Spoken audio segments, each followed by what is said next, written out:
대면 예배를 드리니까 좋으네요. 가족 단위라도. 저희는 마스크 끼고 있어요. 마스크 꼭 하고. 예.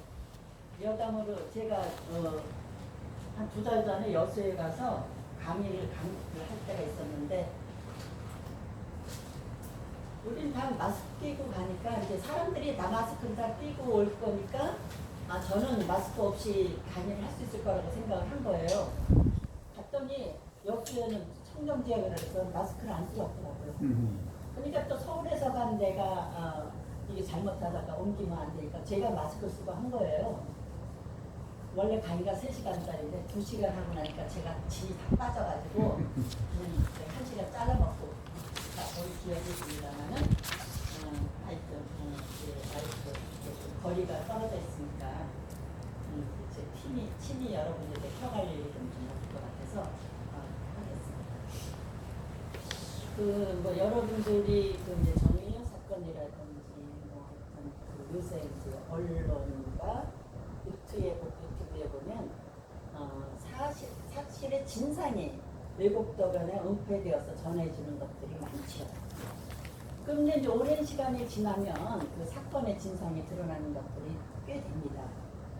예를 들면 북의 사주를 받아서 학도들이 빈짓이다 하고 하는 광주 민주화 운동이 사실은 대표적인 예죠. 저는 오늘 이제 성서 속에서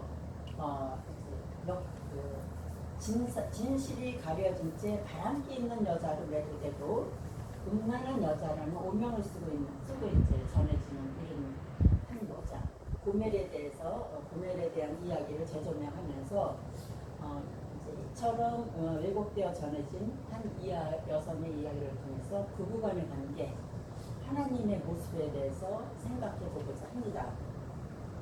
오늘 이제 여러분은 호세아서 2장만 읽으셨는데 호세아서는 사실은 이제 고멜과 호세아의 이제 관계 속에서 이스라엘 백성과 하나님의 이제 관계를 이렇게 비유해서 얘기하는 그런 성서입니다. 고멜의 이야기가 나온 호세아서는 1장과 2장에서 호세아가 받는 소명을 제3자적인 입장에서 서술하고 있습니다. 호세아가 이제 바람기 있는 여자를 아내로 맞으라는 하나님의 명령을 받은 이야기를 시작을 해서 호세아 자신이 자신의 이야기를 전기를 써나가는 방식으로 기록되고 있습니다. 그런데 이제 1장과 2장, 3장과 14장의 이야기는 같은 이야기의 반복입니다. 1장과 2장의 이야기는 호세아가 바람기 있는 여자와 결혼을 해서 그 안에 이제 고멜의 바람기 때문에 일어나는 이런 사실에 대해서 분노하고 저주를 퍼붓던 그런 호세아가 마지막에 가서 사랑스러운 남편으로 돌아서는 것으로 끝납니다. 이게 이제 우리가 오늘 읽은 2장의 이야기입니다. 3장에서 14장은 이 이야기를 다시 풀어놓는 구조입니다. 3장에서는 이제 호세아가 하나님의 명령으로 바람이 나서 나무의 전부가 되어 있는 고멜을 돈을 주고 찾아오고 그 고멜을 향해 하나님의 진노를 13장까지 계속 퍼붓고 있습니다.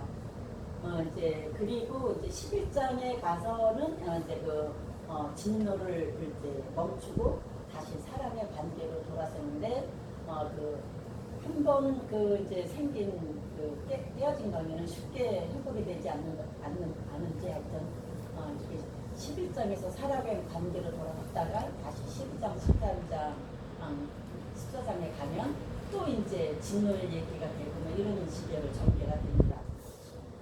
1장과 2장, 3장과 14장에서 다른 점이 있다면 1장과 2장은 호세아의 자서전적인 이야기고 3장에서 14장은 이스라엘과 하나님의 관계로 비유하고 설정이 되어 있습니다.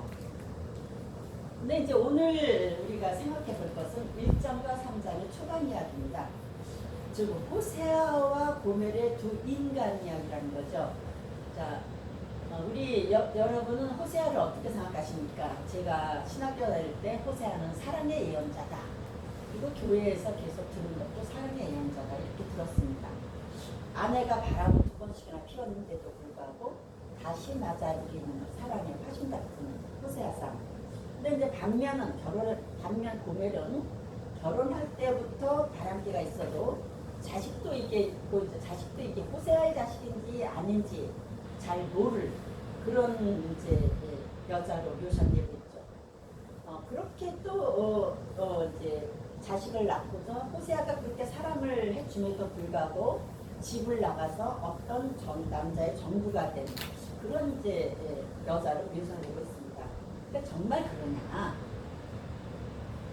호세아는 아내의 음행에도 불구하고 바람기 있는 여자를 맞아들이고 용서해주는 그런 사랑의 화신이고, 고멜은 그런 남편의 사랑에도 불구하고 여전히 음행만 하는 그렇게 가증한 여인인가? 우리가 성서를 앞뒤를 이렇게 잘 읽어보면 그런 것이 아니라는 대답이 나옵니다.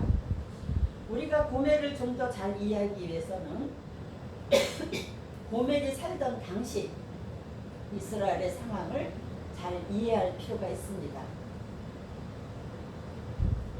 호세아가 살던 이제 당시는 남과 북이 갈라져 있고, 호세아는 이제 북에서 예언하던 그런 이제 예언자인데 북왕국 이스라엘에서 예언을 했죠. 호세아가 활동하던 북왕국 이스라엘은 여로보암 2세가 이제 그 치세하던 날기로서 경제적으로 최대한의 아주 부를 누리던 그런 이제 시대였다고 합니다. 그리고 종교적으로는 야훼 하나님과 함께 풍요와 다산을 바탕으로 한 농경문화의 종교, 그 바알 종교가 이스라엘 민간 신앙 한쪽에 깊이 들어와 있었습니다.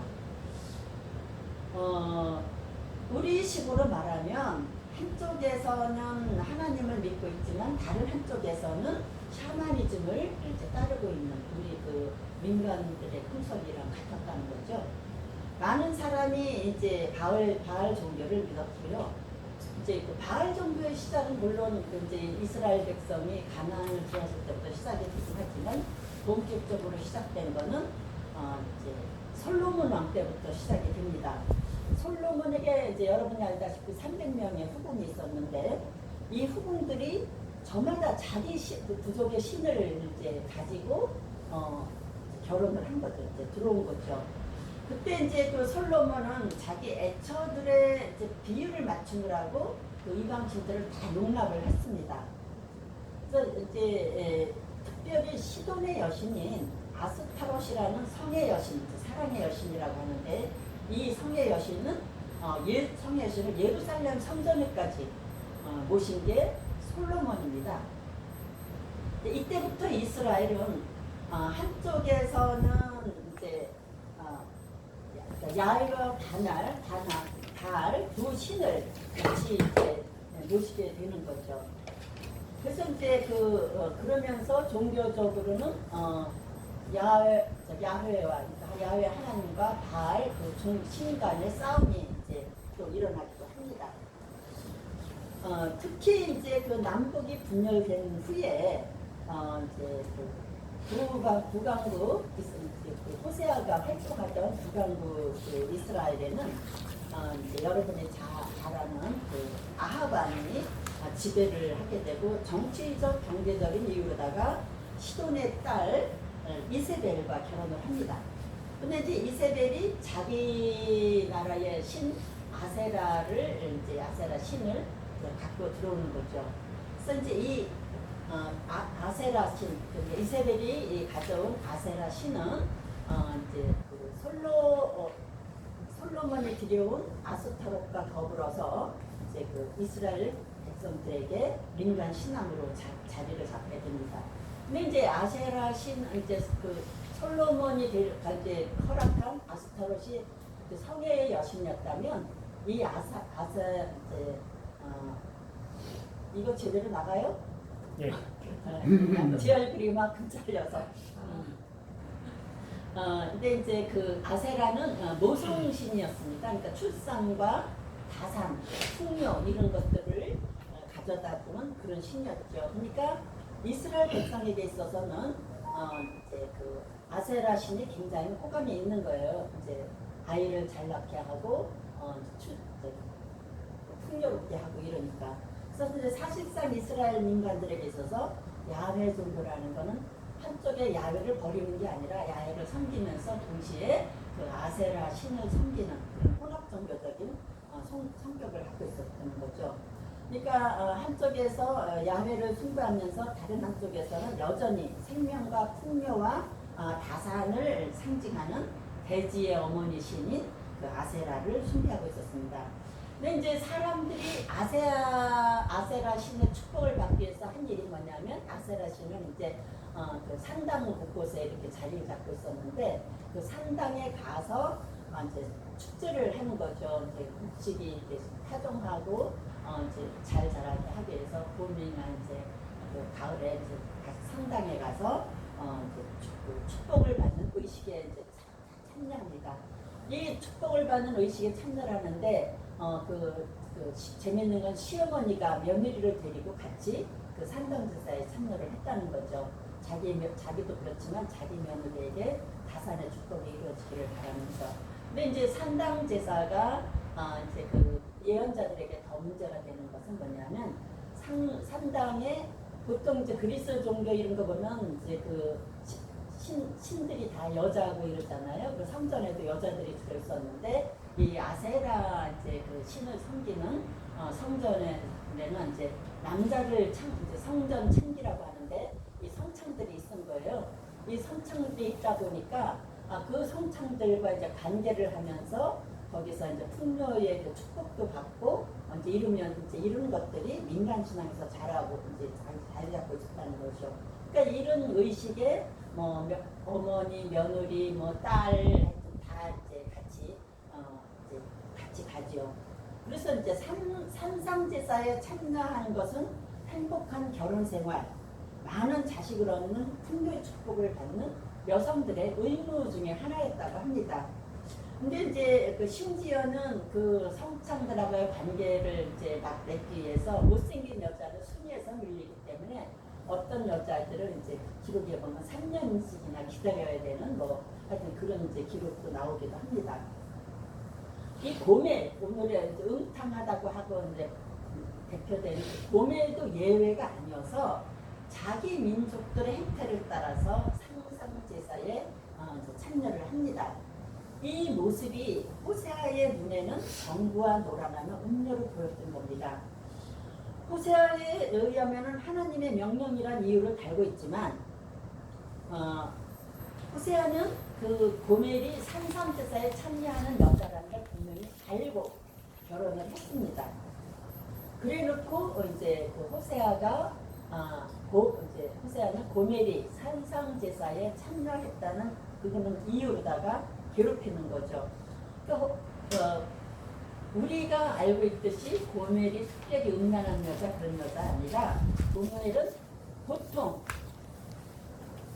평범한 여자 중에 하나였다는 거죠. 그 이스라엘 여자들이 걸었던 길을 걸었을 뿐입니다. 근데 이제 이 고멜이 이제 불행하게도 뭐 성서는 하나님의 명령이라고 하지만 어쨌든 호세아라는 결벽증을 가진 남자와 결혼을 하게 됩니다. 그래서 이제 오늘까지도 바람끼는 여자, 정부와 노라는 아내 등으로 이제 불리고 있습니다. 이 불행은 고멜에서 끝나는 것이 아니라 고멜이 낳은 세 자식에게도 이어집니다. 의처증에 있는 아버지는 첫 아들 이스라엘은 하나님 자식이라는 뜻인데 둘째 딸을 이름을 짓는데 천덕꾸러기라는 뜻이 있는 로루하마라고 이름을 짓습니다. 그 히브리 말로 로 하면은 아니라 노라는 뜻입니다. 그러니까 이제 그런 내가 사랑하지 않는 루하마는 사랑한다는 뜻인데 그러니까 내가 사랑하지 않는 그런 딸이라는 이름을 갖다가 로루하마라고 붙입니다. 거기가 참 그 다음 딸을 셋째를 낳는데 이름을 로암미라고 붙입니다. 그건 뭐냐면 암미, 그러니까 암미가 아니다. 그러니까 내 자식이 암미라는 건 자식이라는 뜻인데, 그러니까 내 자식이 아니다. 이런 이제 뜻으로 이름을 붙입니다. 노골적으로 붙이는 거죠. 예, 고멜의 입장에서 여러분이 한번 생각해 보십시오. 자기가 눈에 넣어도 안 아플 그런 자식들의 이름을 로루하마, 로암미 이렇게 호세아가 붙였을 때 고멜의 심정이 어떻겠는가. 근데 이제 그 호세아가 자기 자식들 이름을 부를 때마다 고멜은 굉장히 그 모욕을 참기 힘들었을 거고 굉장히 비참한 마음이 들었을 겁니다. 이 부모라는 이제 사람들의 마음이 자식이 당하는 모욕은 참을 수 있어도 자식들이 당하는 그런 모욕은 견디기 힘든 거죠. 그래서 이제 여러분이 이제 이걸 통해서 고멜에 이렇게 호세아로부터 로루하마 이렇게 자식들의 이름을 부를 때 고멜의 마음이 어땠을까 하는 것들을 한번 좀 상상해 보시기 바랍니다. 근데 점입가격으로 호세아의 결벽증이 점점 심해집니다. 어린 아이들 앞에서 고멜을 사정없이 몰아치면서 목말라 죽어버리라고 이제 악담을 합니다. 그리고 너희 어머니를 구하러 내라. 너희 어머니는 내 아내가 아니다. 나는 너희 어미의 지아비가 아니다. 그 얼굴에서 세력을 지워버리고 그 젖가슴에서 정부를 떼어버리라고 해라. 그렇지 않으면 세상에 태어나던 날처럼 알몸을 만들어서 허벌판에 내던져 메마른 땅을 헤매다가 목이 다 죽게 만든다라. 그리고 그 자식들도 긍휼히 여기지 않을 것이다. 왜냐하면 그 자식은 음란한 자의 자식이기 때문이다. 그렇게 저주를 퍼붓고 악담을 했습니다. 의처증 있는 남편은 자기 아내를 완전히 한양기 있는 여자로 몰아치면서 내쫓겠다고, 그 자식도 한양기 있는 여자의 자식이기 때문에 받아들일 수 없다고 이야기합니다. 이런 남편의 학대에 못 이겨서 고멜은 집을 나갑니다. 당시 여자들이 집을 나가면 할 수 있는 게 아무것도 없었습니다. 자기 생존을 위해서 창녀가 되거나 어떤 사람의 정부가 되는 길밖에 없었습니다. 고멜은 자기 먹고 사는 문제를 해결하기 위해서 이른 각오까지도 하면서 집을 나간 거죠. 그래서 이제 그런데 이제 또 고멜은 하나님의 명령이라고 듣고 은 15년과 고리를 두고 고멜을 찾아옵니다. 그런데 이번에 이제 여러분이 그 1장 마지막을 보시면 참 의미 있는 단어가 나옵니다. 이렇게 하나님 호세아 보고 고멜을 찾아오라고 하면서 하나님이 하신 말씀이 고멜을 더 이상 비난하지 말고 사랑하라. 고멜이 비난의 대상에서 사랑의 대상으로 바뀌는 거죠. 커다란 전환을 하게 됩니다. 근데 이제 우리가 본문을 자세히 들여다보면 고멜과 호세아의 관계에서 변한 것은 고멜이 아니라 호세아입니다. 고멜이 집을 나가는 과정에서 과정을 통해서 비로소 호세아는 진실한 부부 관계는 비난하고 질책하고 심판하는 것이 아니라 사랑으로 이루어져야 함을 깨닫게 됩니다. 이를 깨달은 이제 호세아는 고멜을 데우면서 완전히 새로운 남편으로 돌아설 것을 결심하고 그 고멜을 첫사랑을 나누던 빈들로 데리고 갑니다. 그리고 속삭입니다. 지금부터 나를 바알이라는 주인이라는 말입니다. 바알이라고 부르지 말고 낭군이라고 불러주시오. 다시는 주인이란 말을 입에 담지도 말고 생각조차 하지 마시오. 자, 여기 있는 들짐승들과 공중의 새와 곤충들을 내 증인으로 약속하겠어. 나는 이제 당신의 진실한 남편, 정의롭고 공평한 남편, 한결같은 사랑과 뜨거운 애정으로 당신의 남편이 되려 하오. 그러니 내 마음을 알아주시오. 그렇게 고백을 합니다. 이제까지 일방적으로 고멜을 비난하고 저주하던 호세아가, 주인의 행세를 하려고만 들던 호세아가 주인이 되기를 포기하고 연인이 되기로 돌아섭니다. 뿐만 아니라 주인에서 낭군으로 돌아서기로 한 그 호세아는 고멜에게 이렇게 얘기합니다. 내가 로루하마를 사랑하여 루하마가 되게 할 것이다. 로암미에게 이제 너는 압니다 할 것이다. 이렇게 선언을 합니다. 사랑받지 못하는 자식이라고 저주하던 자식들, 내 자식 내가 사랑하는 딸로 축복의 자녀로 받아들일 것을 결정하면서 1장에서 2장의 얘기가 끝납니다. 그러면 여기서 이제 우리 질문이 생기는 거죠. 호세아가 어떻게 변화가 되었나? 뭐 성서에는 곳곳에 하나님이 그렇게 하라고 하는 것 같지만 우리가 인간적인 호세아의 입장을 본다면 도대체 호세아가 어떻게 변했나? 앞에 제가 변한 것은 고멜이 아니라 호세아라고 얘기를 했습니다. 어떤 학자는 호세아서의 특징을 고멜의 침묵에 있다고 말을 합니다. 호세아가 그렇게 몰아치는데도 고멜은 시종일관 침묵을 지킵니다. 마치 털 깎는 자 앞에서 잠잠한 어린 양처럼 고멜은 호세아의 온갖 멸시와 천대를 받으면서도 묵묵히 침묵할 뿐입니다. 이 침묵을 통해서 호세아가 새롭게 변했다고 학자들은 바라봅니다. 그런데 우리가 본문을 다시 잘 살펴보면 고멜의 침묵은 단순한 침묵이 아니라 저항의 행동임을 알 수 있습니다. 그냥 침묵만 한 것도 아닙니다. 침묵의 저항에는 한계가 있습니다. 남편 호세아의 학대에 침묵하던 고멜은 이제 침묵을 청산하고 행동으로 나서서 의처증 있는 남편, 주인 행세를 하고 그만두는 그 남편 호세아를 떠나기로 결심합니다. 남편을 떠난 삶이 전망이 없다는 것을 뻔히 알면서도 고멜은 굴욕적인 삶을 사는 것보다 차라리 떠나겠다고 하면서 집을 나섭니다. 이 고멜의 떠남이 결국은 남편을 변화시키는 계기가 되었습니다.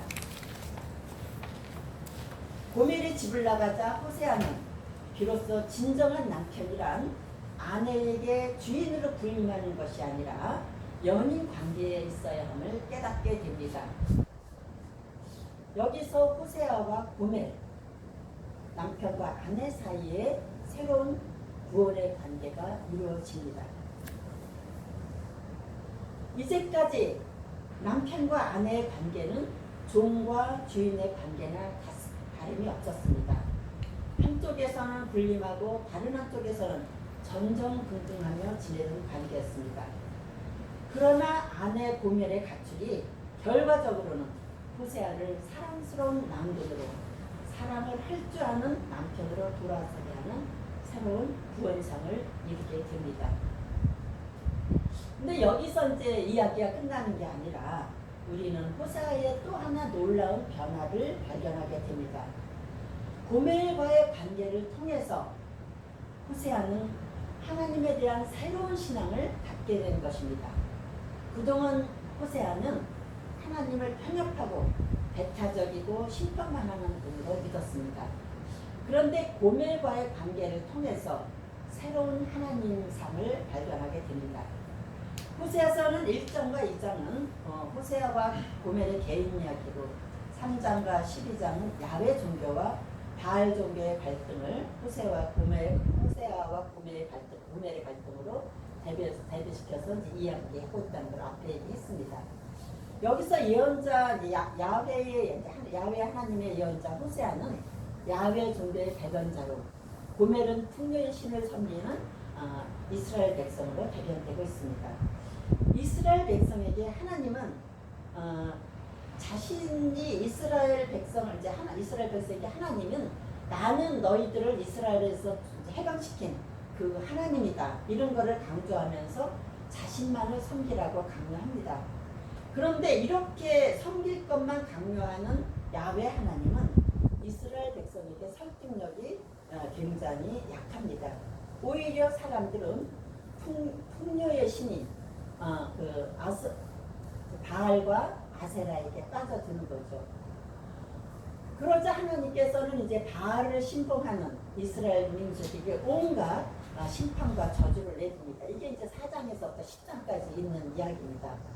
그럼에도 불구하고 이스라엘 백성이 자신에게 돌아오지 않자 하나님은 태도를 바꿔서 심판의 하나님에게서 반역한 백성일지라도 사랑하시는 그런 사랑의 하나님으로 돌아설 것을 선언합니다. 이것이 이제 3장에서 11장에 이제 있는 이야기인데, 이 본문에 보면은 하나님이 바뀐 것으로 되어 있지만 사실은 하나님이 바뀐 것이 아니라 하나님을 바라보는 호세아의 눈이 바뀐 거죠. 이제까지 호세아가 믿고 있던 배타적이고 심판자로서의 하나님 삶이 포용적이고 사랑에 포용적이면서 사랑의 하나님으로 그렇게 바뀐 겁니다. 하나님의 본질은 반역한 백성을 심판만 하시는 분이 아니라 그럼에도 불구하고 사랑하시는 분이라는 것이 호세아서의 요지입니다.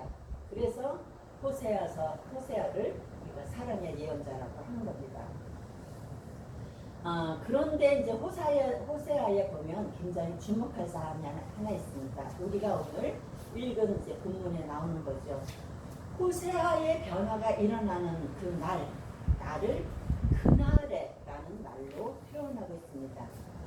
그날에 호세아는 가부장적 일세이던 그러한 남편, 군림하고 지배할 줄만 알았던 남편을 향해서 이제는 보호하고 감싸고 아내를 사랑할 줄 아는 아버지로 돌아서게 됩니다. 그뿐만 아니라 호세아는 고멜의 관계를 회복하면서 비록 하나님이 호세아에게 하신 말씀으로 되어 있지만 규탄하고 질책하고 형벌을 선언하고 심판만 하는 무서운 하나님이 아니라 반역한 백성이지만 사랑하시는 사랑의 하나님을 경험하고 깨닫게 됩니다. 이것이 호세아에게 일어난 변화입니다. 고멜은 호세아를 진정한 남편으로 변화시켰고 하나님에 대한 잘못된 신앙을 바꾸게 만들었습니다. 그럼에도 불구하고 고멜은 기독교 2000년사를 통해서 향료로 음료로 잘못 일으켜주고 있습니다. 그래서 이제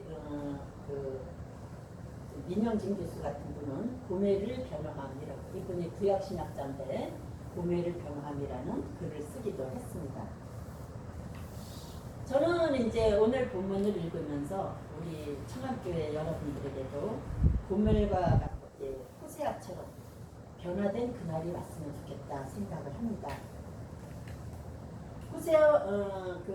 호세아와 고멜처럼 남편과 아내와 남편의 관계가 비난의 관계가 아니라 사랑의 관계로 회복되고 부모와 자식 간의 관계가 소유 개념이 아니라 상호 존중하는 그런 관계로 회복되는 그날이 왔으면 하고 바랍니다. 여기서 호세아와 고멜의 관계로 보여지는 부부관계는 그 부부관계로만 그치는 것이 아니라 인간관계의 대표적인 사례로서 사람과의 관계가 어떠해야 되느냐 하는 것을 보여주고 있습니다. 우리 인간관계의 기초 단위는 가족이죠. 그리고 가족에서 중심이 되는 것은 부부이고 자식입니다. 여기서 이제 부부관계, 자녀관계가 중요해지는 거죠. 이런 그 기본 단위가 주인과 종의 관계가 아니라 사랑의 관계여야 하듯이 모든 관계, 이웃과의 관계도 사랑이 기본이어야 함을 호세아서가 가르쳐주고 있는 것입니다. 부부가 신뢰와 사랑으로 회복되는 그날, 자식과 부모 간의 인정과 사랑으로 회복되는 그날이 오기를 기도합시다.